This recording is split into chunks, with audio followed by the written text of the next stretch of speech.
Okay, so good day everyone.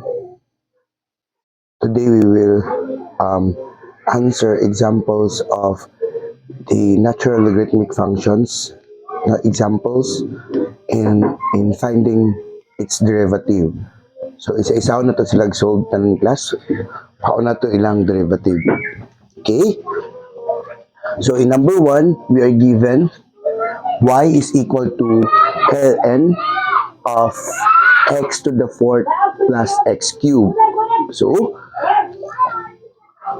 itong formula ko sa derivative, the derivative of the natural logarithmic function, no? So ito, you have it there, dundun pa mo. The derivative of ln of x is just equal to 1 over x, right? And also, derivative of lnu is 1 over u times derivative of u. Mo na siya, no? Okay, so let us consider this first example. ln of x to the fourth plus x cubed. So, derivative would be y prime is equal to 1 over, okay, 1 over u man. So, 1 over x to the fourth plus x cubed times the derivative of x to the fourth plus x cubed. Inaana ra class, no? Ang pagkuha. Then, you just copy kay 1 over u man. Y prime is equal to 1 over x to the fourth plus x cubed times what is the derivative of x to the fourth plus x cubed? You have 4x cubed plus 3x squared. Okay? Then you have here y prime is equal to 1 times this. You have 4x cubed plus 3x squared all over x to the fourth plus x cubed. Now, since I observe that in the numerator and the denominator, na kay makita nga common. No, na makita ni mga common. So, ato siyang i-simplify. Meaning to say, dapat wala na tayo makita nga common sa numerator denominator. So, in other words, we can write this, what is their factor. So, pinakagamay na, remove out x squared. So, nabilin diri sa 4, you have 4x. Then, ni plus 3 na lang. Over. So, ay x squared na itong ipagawas, x squared po na ito ipagawas. So, mabilin diri would be x squared, din ni plus x, no? X squared times x squared, that is x to the fourth, x squared times x, that is x cubed. So, cancel their common, kana. So, the final answer would be 4x y prime plus 3 over x squared plus x. Okay, so that's the answer for number 1. Okay? So, inana ra siya ka-simple. Now, let's proceed to number 2. Okay, so you are given y is equal to x squared times ln of x. So, very clear nga product siya sa two functions, then algebraic and then transcendental. So, since there is a product, we will apply the product rule. No? Katong y prime is equal to u dv plus v du. Okay, para dali natin siya magamit, of course, let us identify our u and v, then let us obtain its derivative. Right? So, our u is x squared, our v is ln of x. So, what is derivative of x squared? 2x dx. How about derivative ni v? 1 over x. Ay, di ato matawag dx. Okay, 1 over x. Okay, so ato din siyang substitute din sa formula. You have y prime is equal to, our u is x squared, dv is times 1 over x, plus your v, ln of x, times du, which is 2x. So, simplify further.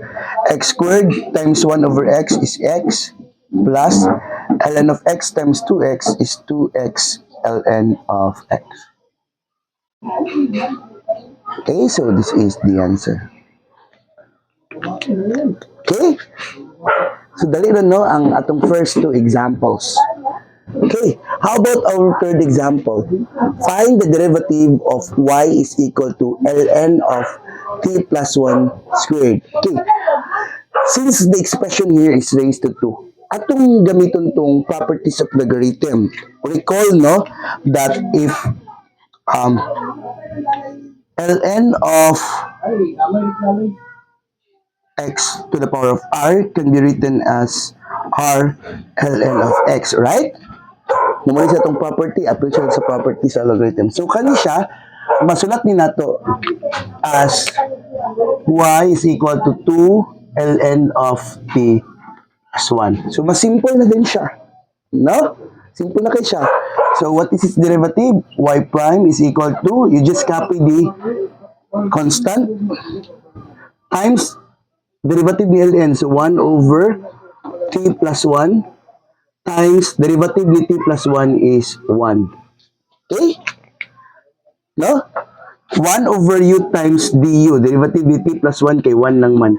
So, in other words, the derivative is 2 times 1 is 2 all over t plus 1. So, that's the answer of number 3. So, simple rin kay siya. No? Okay, how about number 4? You are given y is equal to ln of x times x squared minus 1. Actually, you can solve this again using first the property of logarithms or dito na ka sa inunani. Pero it's either of the two method pareha na pag-answer. Okay, so let us solve this. Since this is a product of two functions, according to the property, di ba? Kung ln of AB can be written as ln of A plus ln of B. So, pwede na ito siya masulat o ginana. So, ako siya masulat o ginana para mas dali. So, you have y is equal to ln of x plus ln of square root of x squared minus 1. Okay?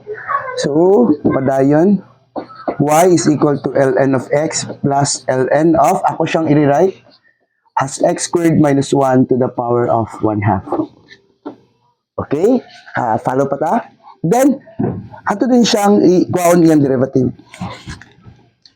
So, you have here, y prime is sound na to, derivative of ln x is 1 over x plus derivative ani chain rule. Our rule times x squared minus 1. 1 half minus 1 is negative 1 half times the derivative of x squared minus 1. So, chain rule, no? So, y prime is equal to, you just copy 1 over x plus 1 over 2, kana to i-bring down, x squared minus 1 to the power of 1 half times derivative of x squared minus 1 is 2x. Okay? So, kani siya, ato nang gibutang sa ubos para ma-positive iyang power. Para dili na mo mag-worry na pag kinay negative nga exponent. So, next, y prime, 1 times 1, plus mo na, so 1 over x plus 1 times 2x is 2x over 2 times x squared minus 1 to the power of 1 half. Okay?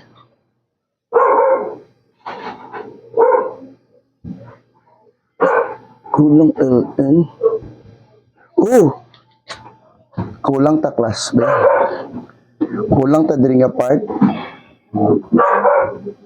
Y prime is equal to, derivative ba na 1 over x plus ln 1 over, copy that one, x squared minus 1 to the power of 1 half times, ano na, no? 1 over u times the derivative of u. So, mo man yung derivative of u. So, kuhaon pa yun na to. Here,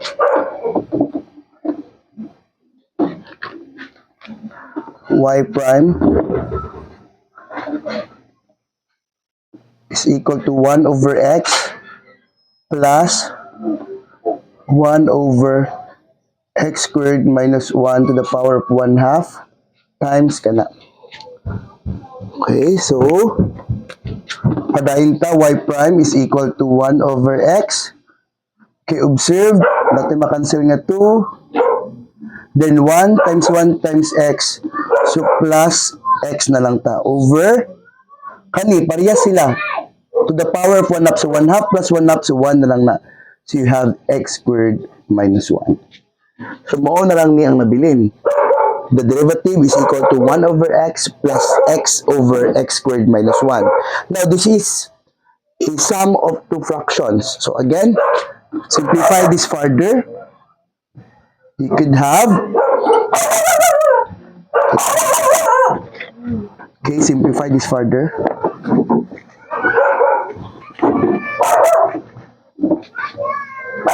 Okay, we can solve this by here. Yes, get the LCD, x times x squared minus 1. This is the LCD. So LCD,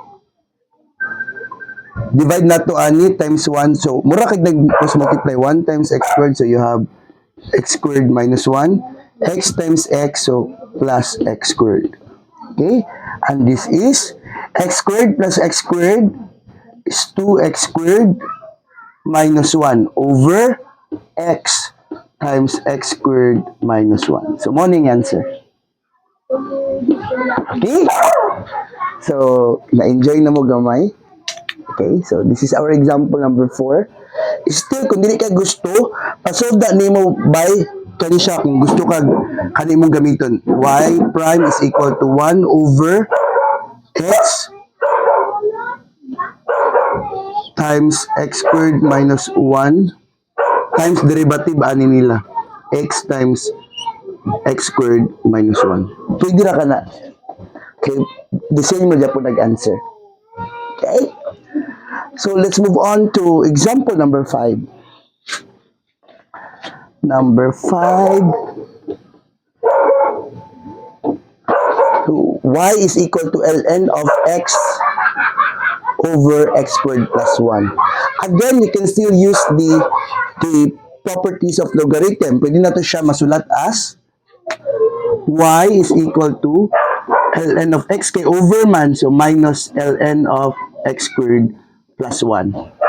Pero kung di mo gusto, you can use directly the formula, no? So kanina itong pong solve. So you have here, tagsa-tagsaon na to. Y prime, what is derivative of ln of x? So 1 over x minus ln of x squared plus 1. So 1 over x squared plus 1 times the derivative, which is x of x squared plus 1. No? 1 over u times du. So, again, y prime is equal to 1 over x minus 1 over x squared plus 1 times derivative of x squared plus 1 is 2x. Okay? So, padayon Japon ta. Y prime, pasensya kayo mo sa akong whiteboard kay daot na dito kay siya. Nauntay mag-sponsor diya. Charot. 1 over x minus 1 times 2x, you have 2x over x squared plus 1. Okay. Difference, di ba? At kani nag-add ta din sa previous example, atong gi-simplify pa. Kani ato pa siya ga-simplify. So y prime is equal to, get the LCD, so kanang duha ka-denominator. Okay, so mura kag cross multiply 1 times x squared plus 1, so x squared plus 1. X times negative 2x, negative 2x squared. Okay, so let's continue. Y prime is equal to, we can combine this, negative 2x squared plus x squared is negative x squared plus 1 all over x times x squared plus 1. Okay? Hindi naman natin siya masimplify. Okay, this is 1 minus, or this is 1 minus x squared over x times x squared plus 1. Just the same. Wala ba tayo na kuanan, nasipyatan? Okay, so, okay. Now, let's move on to example number 6. It involves with trigonometric function. Given y is equal to ln of cosine 3x. Okay? So, again, dali na kayo siya. So, this we can have y prime is equal to 1 over cosine 3x times the derivative of cosine 3x. Okay, so y prime, copy lang ka 1 over cosine 3x times what is derivative? Chain rule. Derivative of cosine. Ano may derivative ni cosine, class? Negative sine 3x times derivative of 3x. No? Padayon dyan punta, y prime, copy 1 over cosine 3x times negative sine 3x times 3.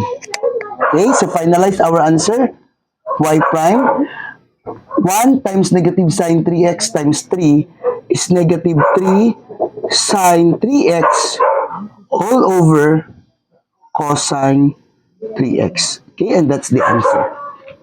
So these are an example on how to find the derivative of the natural logarithmic function. So atong next nga video ani is kato na pod on how to find the derivative of an exponential function. So that's all for today. Daghang salamat sa pagpaminaw. Okay, bye-bye.